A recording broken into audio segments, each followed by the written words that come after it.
맞아, 누가 죄인인가 그거예요. 여러분 일주일 동안 하사이사 잘했어요? 네. 오, 까먹었죠 다? 한 친구들 그 저쪽에 게시판에 여러분 이름이 있어요. 저기서 자기 이름을 찾아서 하트 모양의 스티커를 이렇게 붙여주면 됩니다. 내가 지난 주일부터 토요일까지 다 했다. 그럼 14개. 최대. 이해되죠? 어렵지 않죠, 룰이? 이따 어려운 친구들은 이따 담임선생님께 물어보세요. 정해진 시간에 뭐 중꺽신 할게요 뭐 이렇게 적은 친구들이 제일 많았어요. 뭐 몇 시에 묵상을 할 거고 몇 시에 기도를 하겠다. 아니면 뭐 내 이웃을 위해서 내 친구를 위해서 기도하거나 내 친구를 위해서 뭐 젤리를 같이 나눠 먹겠다. 이런 거 쓴 친구들이 있었어요. 다 실천했어요? 우리 다음 주에는 여러분이 이제 실천한 뭐랄까 그 경과를 같이 나누는 시간을 가질 거니까 뭐 얼마나 성공했고 노력하는 동안 뭐가 힘들었고 이런 거 이야기할 거니까 다 할 거거든요. 하세요. 그러니까 일주일 동안 다음 주에 할 말이 없으면 여러분이 민망한 상황이 발생하기 때문에. 근데 만약에 난 죽어도 하기 싫다. 그래서 교회까지 나오기 싫을 정도면은 안 해도 되니까 교회는 나오고 예배 드리고 네, 어느 정도의 이제 유동성은 드릴게요. 융통성은. 우리 지난주에 이 하사이사를 시작을 하면서 하나님 사랑, 이웃 사랑이 왜 중요한지 기독교 안에서 그리고 예수님의 말씀에서 그 하사이사가 어떤 의미를 갖는지 이야기 그 말씀을 나눴어요. 예수님이 율법맨들에게 이제 하나님 사랑하고 이웃 사랑해라 라고 말씀하셨던 그 장면을 같이 살펴봤습니다. 기억나요? 예수님이 이제 율법맨들의 이제 한 수 가르쳐 주신 그 장면이죠. 오늘은 그 대답을 들은 율법맨이 하사이사 해야 돼 라는 이야기를 들은 그 율법맨이 어떻게 반응을 했는지 그 장면을 볼 겁니다. 뒷이야기겠죠. 지난주 장면의 뒷이야기. 누가복음 10장 같이 볼게요. 오늘 우리에게 주신 하나님의 말씀은 누가복음 10장 29절에서 37절입니다.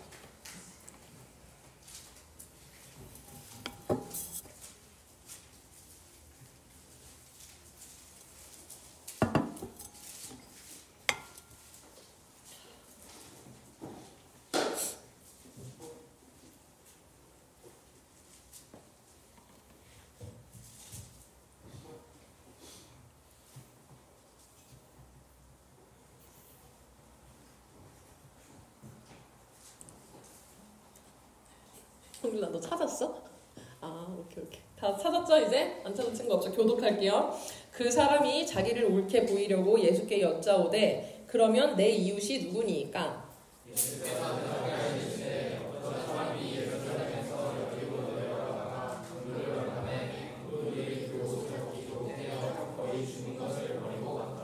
마침 한 제사장이 그 길로 내려가다가 그를 보고 피하여 지나가고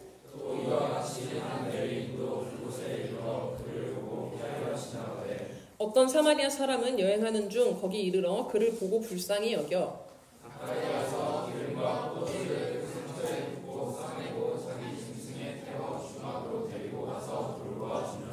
그 이튿날 그가 주막 주인에게 데나리온 2를 내어주며 이르되 이 사람을 돌보아 주라. 비용이 더 들면 내가 돌아올 때에 갚으리라 하였으니 내 생각에는 이 세 사람 중에 보다 강도 없는 자의 이웃이 되겠느냐. 이르되 자비를 베푼 자니이다. 예수께서 이르시되 가서 너도 이와 같이 하라 하시니라. 아멘. 하나님을 사랑하고 이웃을 사랑해라 라는 질문 그 예수님의 대답을 들은 율법맨이 이렇게 질문을 해요. 그러면 내 이웃이 누구입니까? 라고 질문을 합니다. 다시 말하면 내가 누구를 사랑해야 됩니까? 라고 묻는 거예요. 이해되죠? 근데 이게 순수한 정말 몰라서 궁금해서 묻는 질문이 아니었던 것 같아요. 29절에 보면 이 율법맨에 대해서 성경은 어떻게 표현을 하냐면 자기가 옳다는 것을 예수님에게 보여주려고 이렇게 질문을 했다고 합니다. 당시 율법맨들은 같은 유대인들을 자기 이웃으로 생각을 했어요. 무슨 말이냐면 이미 알고 있었다고. 정확하게는 자기가 이미 내 이웃이 누구인지 규정을 해놓고 있었어요. 뭐 사마리아인, 이방인, 외국인들은 내 이웃이 아니었어. 하나님이 선택하신 백성들, 우리끼리, 우리 민족, 우리 유대인들만 나의 이웃이었습니다. 이 율법맨이 못돼가지고 그런 게 아니고 당연한 그 당시의 문화였어요. 이렇게 막 온 민족이 뒤섞여 있는 현대사회, 다문화 사회에서도 사실 우리도 우리 민족이 첫 번째잖아요. 여러분 뭐 혼혈아보다 한국인이 좋죠? 솔직히 말하면 차별하는 그건 아니에요. 그러니까 나도 모르게 그렇게 생각을 하고 있다고요. 근데 이때는 이제 더했지. 지금처럼 뭐 세계화가 된 것도 아니고 심지어 하나님의 선택받은 백성이라는 그 선민의식이 유대인들에게 엄청나게 깊이 있었기 때문에 당연히 그렇게 생각을 했습니다. 그래서 지금 이 율법맨은 이 생각을 가지고 이미 자기가 누가 이웃인지 물어봤지만 누가 이웃인지 아는 채로 예수님한테 물어본 거예요. 누가 이웃입니까? 이 사람이 기대했던 대답은 뭐 이거겠죠. 너희 이웃은 같은 유대인이야. 그러니까 유대인들끼리 서로 잘 도와주고 서로 사랑하고 너 율법맨들 이렇게 모여가지고 같이 공동체 이뤄서 행복하게 살아. 이런 대답을 기대했겠죠.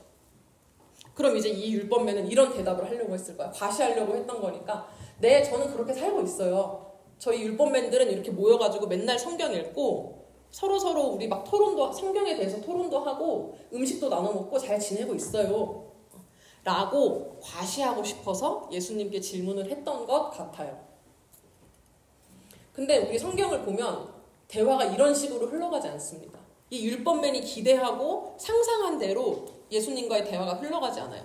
30절부터 35절을 보면 예수님이 그냥 뭐 누가 이웃이다 이렇게 해주면 간단한 문제인데 그렇게 대답하시지 않고요. 어떤 이야기를 구구절절 들려주세요. 그리고 그 이야기를 들려주고 나서 역으로 물어봐요. 누가 이웃이니? 그게 우리 읽은 내용이에요 지금. 네, 다 이해했죠? 예수님이 그냥 한마디로 너의 이웃은 유대인이다 라고 해줬으면 이 율법맨 입장에서 참 깔끔했을 텐데 대화가 그렇게 진행되지 않습니다. 예수님이 들려주신 이야기 30절부터 35절까지 해주신 이야기는 우리에게 너무나 익숙한 선한 사마리아인 비유입니다. 들어봤어요? 선한 사마리아인 비유? 이 단어를 들어봤어요? 착한 사마리아인. 그거예요. 착한 사마리아인, 선한 사마리아인 비유.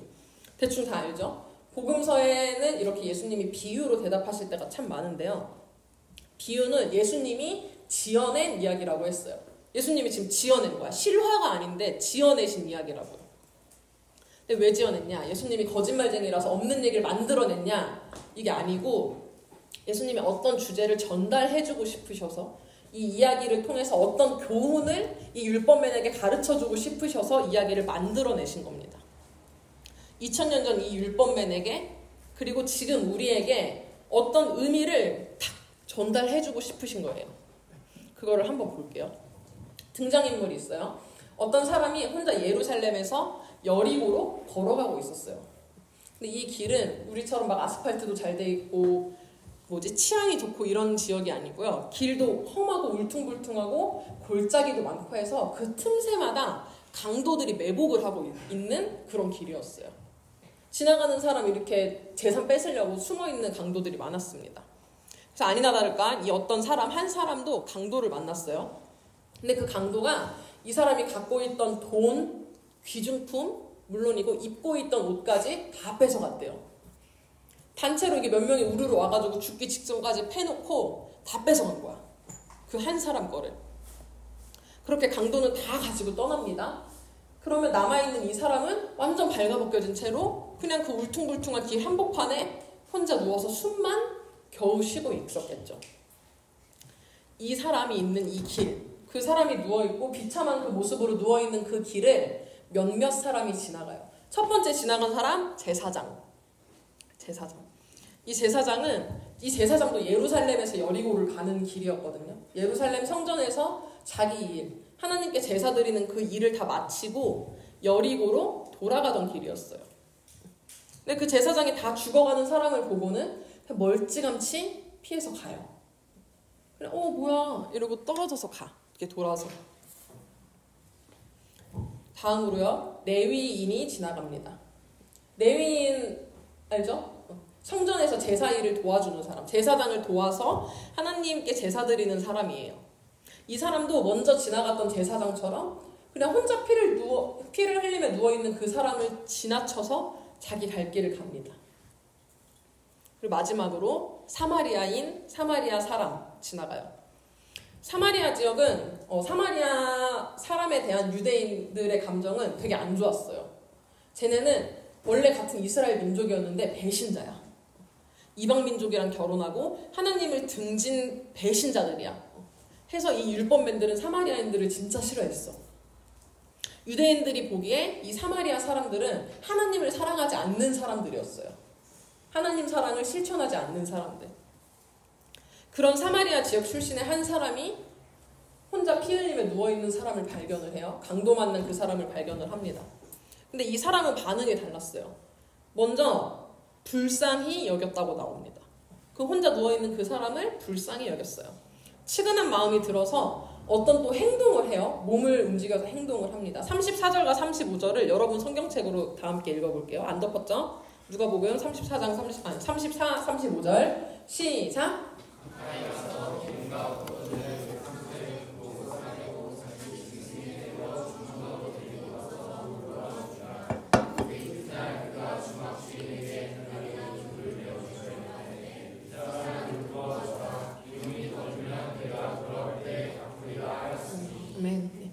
기름과 포도주를 상처에 붓고 싸맸대요. 소독하는 겁니다. 이때는 기름이랑 포도주로 소독을 했대요. 그래서 일단 본인이 할 수 있는 응급처치를 하고 근처에 있는 여관으로 데려가서 그 사람을 쉬게 해줘요. 여기서 나온 주막은 여관 같은데요. 밥도 주고 잠도 잘 수 있는 그런 여관 같은 곳.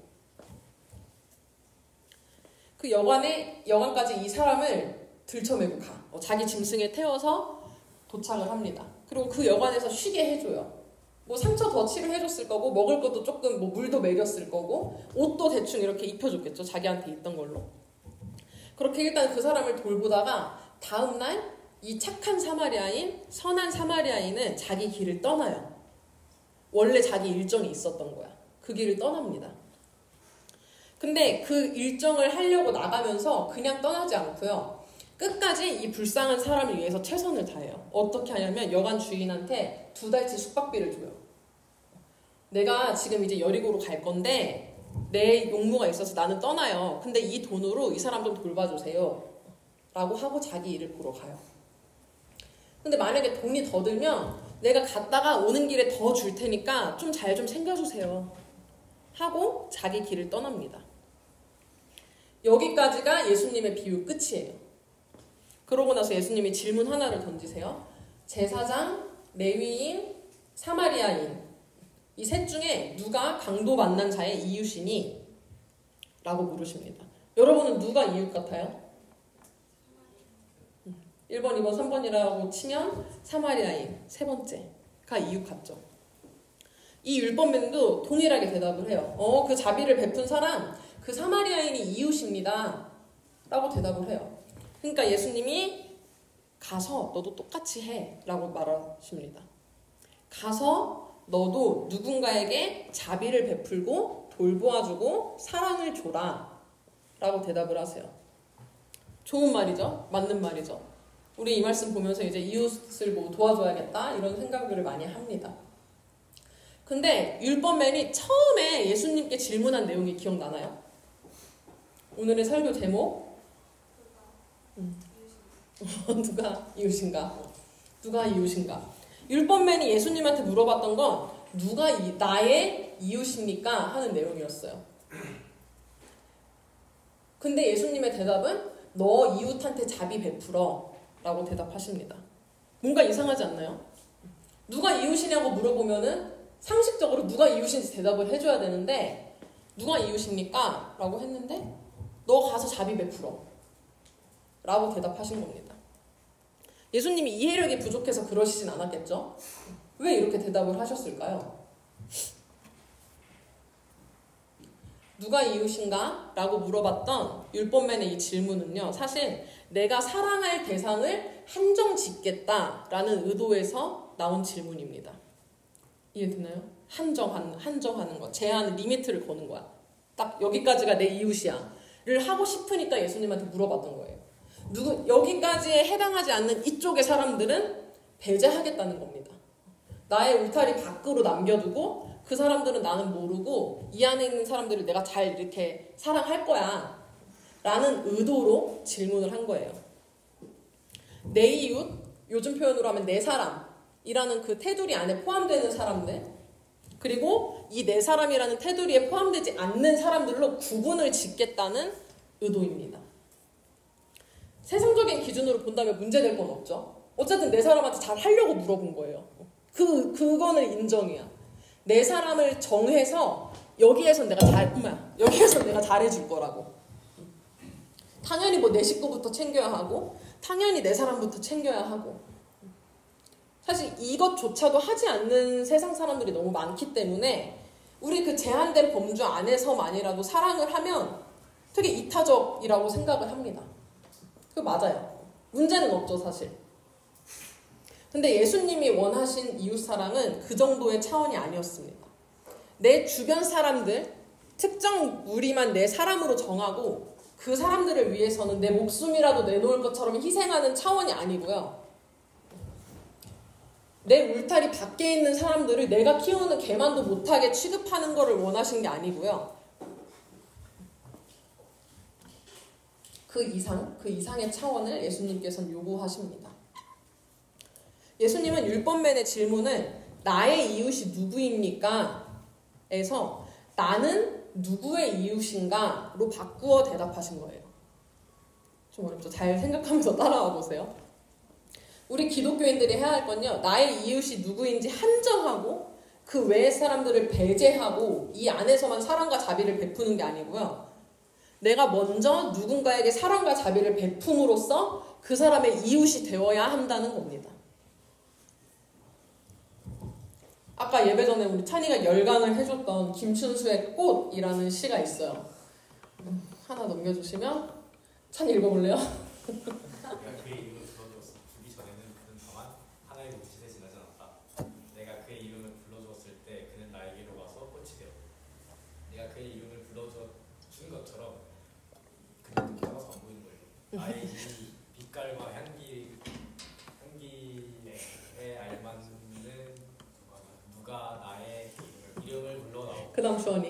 그의 길을 가서 나도 그의 꽃이 되고 싶다. 우리들은 모두 무엇이 되고 싶다. 너는 나에게 나는 너에게 잊혀지지 않는 하나의 무엇이 되고 싶다. 내용이 이해가 돼요? 나는 이거 중학교 때 나오는 시인 줄 알았는데 고2 시험범이라고 해서 아까 조금 당황을 했네요. 객관적으로 어떤 게 존재를 하고 있어요. 어떤 사람이라고 칩시다. 어떤 사람이 존재를 해요. 내가 그 사람한테 다가가서 그 사람의 이름을 부르고 그 사람이랑 대화를 하고 그 사람이랑 관계를 맺지 않으면 그 사람은 그냥 돌이랑 보면대랑 마이크랑 다를 바가 없는 거야. 나에게 있어서. 이해가 되나요? 좀 어렵죠? 내가 그 사람에게 다가가서 관계를 맺지 않으면 나에게 아무 의미 없는 존재로 그냥 그렇게 스칠 수 있다는 이야기입니다. 여러분 오늘 교회에 오면서 많은 사람들을 이렇게 스쳐 지나갔죠? 뭐 대중교통 타고 오면 더 그랬을 거고 그 사람들 중에는 뭐 달마다 1,000만 원씩 버는 사람도 있었을 거예요. 우린 모르지. 아니면 연예인급으로 잘생기거나 예쁜 사람도 있었을 거야. 아니면 엄청나게 봉사활동을 많이 하는 테레사 수녀님 같은 그런 착한 사람도 있었을 수 있고요. 서울대 대학원까지 졸업한 엄청난 박사님도 있었을 수도 있어요. 교수님 박사님들. 아니면 우울증에 걸려있는 사람들도 있을 수 있고 누군가의 따뜻한 말 한마디가 절실히 필요했던 사람도 있을 수 있습니다. 근데 그 사람들이 뭐 어떤 사람이건 간에 여러분에게 큰 의미가 있었나요? 의미 없어요. 그 사람에게 다가가서 관계를 맺고 대화를 하고 이름을 묻지 않으면 그 사람이 어떤 존재건 간에 나에겐 아무런 의미가 없습니다. 그 사람이 아무리 잘났고 혹은 뭐 아무리 뭐 불쌍한 사람이라고 할지라도 내가 관계가 없으면 나에게 큰 의미를 주지 못하는 행인으로 끝납니다. 그냥 행인, 스쳐가는 사람. 근데 만약에 그 중에 한 사람이 지갑을 떨어뜨렸어. 그래서 내가 그 지갑을 주워서 줘요. 그럼 나에게 그만큼의 의미가 생기는 거죠, 그 사람은. 아니면 길을 못 찾는 사람에게 내가 길을 알려줬어. 그럼 또 그만큼의 의미가 생기는 겁니다. 그때 나의 이웃이라고 할 수 있는 거예요. 나의 도움이 필요한 사람에게 다가가서 자비를 베풀고 사랑을 베품으로써 내가 이웃이 되어주는 겁니다. 예수님의 비유를 보면요. 저 강도 만난 사람이 어떤 사람이다 라는 설명이 딱히 없어요. 몇 살이고 어느 족속인지, 성경에서 유대인 뭐 이런 거 되게 강조를 하는데 그런 설명도 없습니다. 그 사람이 어느 나라 사람인지, 몇 살인지, 남잔지 여잔지 뭐 특징이 없어요. 어디를 가고 있었다, 이런 설명 아무것도 없습니다. 그게 안 중요하다는 거예요. 그 사람이 어떤 사람인지, 나의 이웃이 될 만한 사람인지, 나의 이웃이 될 자격이 있는 사람인지 중요하지 않습니다. 예수님이 보기에 그 타인이 어떤 사람인지는 중요하지는 않아요. 율법배는 지금 저 사람이 나의 이웃인지 아닌지가 중요하지만, 그리고 어떤 사람을 나의 이웃으로 삼아야 하냐에 지금 꽂혀 있지만, 예수님에게 그런 것은 하나도 중요하지 않습니다. 뭐가 중요하냐면 그냥 길 가다 마주친 그 사람, 익명으로 존재하는 그 사람에게 내가 다가가서 이웃이 되라는 거예요. 그냥 지나칠 수 있는 사람에게 관심을 가지고 자비를 베풀어서 이웃이 되어줘라 라고 결론을 맺으십니다. 제사장과 레위인은 그 사람을 그냥 지나쳤어요. 다가가서 뭐 이름을 묻거나 물을 주거나 옷을 입혀주지 않습니다. 강도당한 그 사람, 혼자 피 흘리며 누워있는 그 사람을 그냥 행인으로, 영원한 타인으로 남겨둬요. 제사장과 레위인에게 그 사람은 이웃이 되지 않습니다. 그런데 사마리아인은요, 그 사람과 이웃이 돼요. 도움이 필요한 그 사람에게 다가가고요, 불쌍해하는 그 측은해하는 마음을 갖고요, 실제로 도움을 줍니다. 그렇게 관계를 맺을 때 서로에게 유의미한 이웃이 되는 거예요. 저 사람 누구지? 저 사람 나랑 같은 민족 사람인가? 저 사람 나랑 같은 동네 사나?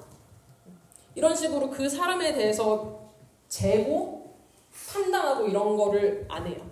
그런 조건을 충족하나를 체크하지 않습니다. 그냥 다가가서 도움이 필요해 보이니까 자비를 베풀고 사랑을 전해줘요. 그리고 그렇게 이웃이 됩니다. 인생을 살다 보면요, 삶의 여정을 걷다 보면 많은 사람을 만나요. 제사장과 레위인처럼 그냥 지나치려고 한다면 그냥 지나칠 수 있는 그런 사람들을 상당히 많이 만납니다.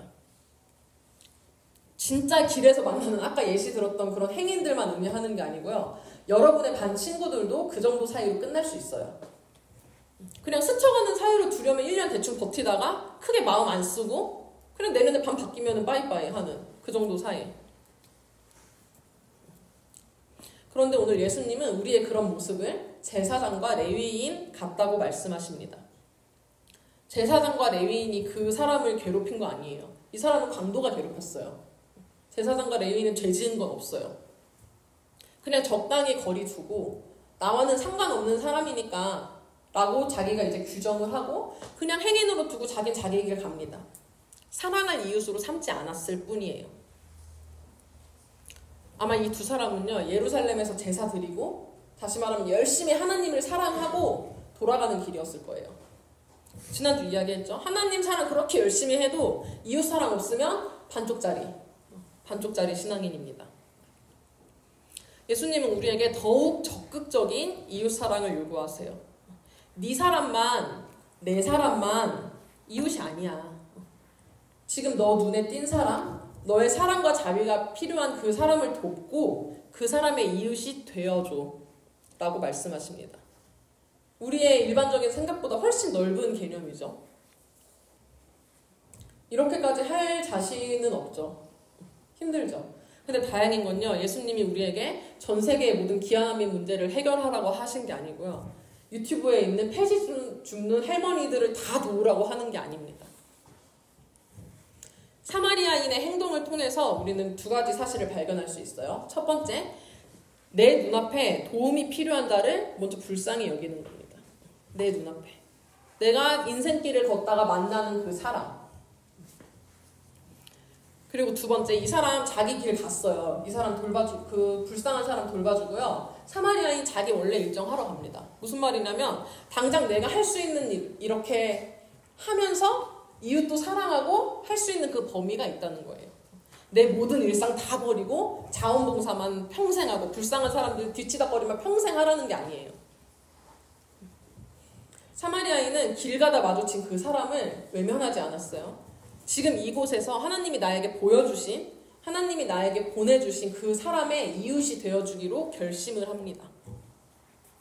하나님의 마음으로, 하나님의 시선으로 그를 불쌍히 여기고 그에게 사랑을 베풀기로 결심을 해요. 그리고 자기가 할 수 있는 시간과 물질을 들여서 그 사람에게 사랑을 베풉니다. 급한 대로 그 사람 도와주죠. 소독했잖아. 소독하고 여관 데려가요. 급한 대로 일단 최대한 도와주고요. 자기 용무가 있으면 그 자기 일도 하러 가요. 내 할 일 잘 해야 돼요. 내 할 일도. 그리고 여관 주인에게 자기 돈으로 이 사람을 부탁을 하죠. 평생 나의 이 전 재산을 불쌍한 사람에게 다 주는 게 아니라 당장 이 사람을 도울 수 있는 만큼의 그 범위만큼의 도움을 줍니다. 마태복음 5장을 보면 예수님이 이런 말씀을 하셨어요. PPT 보고 다 함께 읽어볼게요. 시작!